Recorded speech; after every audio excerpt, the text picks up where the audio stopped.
I have developed something of an interest in Donald Trump that I didn't have previously.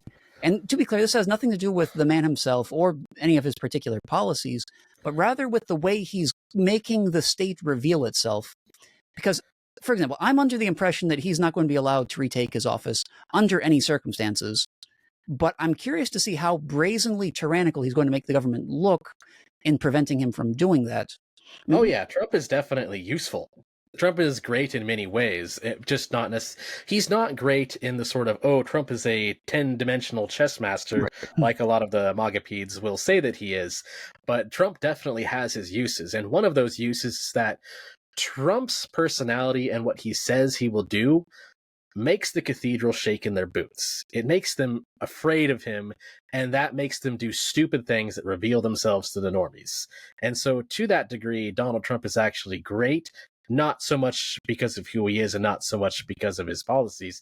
They're really very standard Republican policies. There's actually not very much amazing about him that really stands out. But because the establishment hates Donald Trump so much, they will do stupid things that make it obvious even to some of the most diehard NPCs who, again, just legitimately sit on their butts watching MSNBC all day.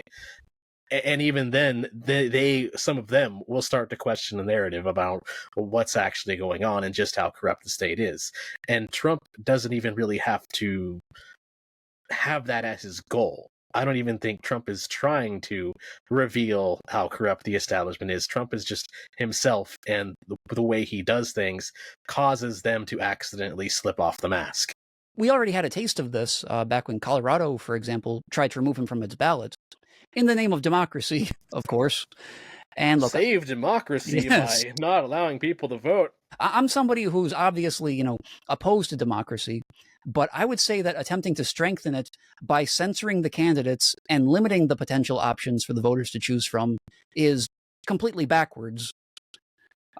I have something of a theory that actually a lot of the criticism towards Donald Trump is from people who are simply just angry at him for winning back in 2016, for example. I think a lot of it is just kind of frustration that he had simply proven them wrong after saying he wouldn't win. People don't really want to own up to the fact that they were essentially wrong about him.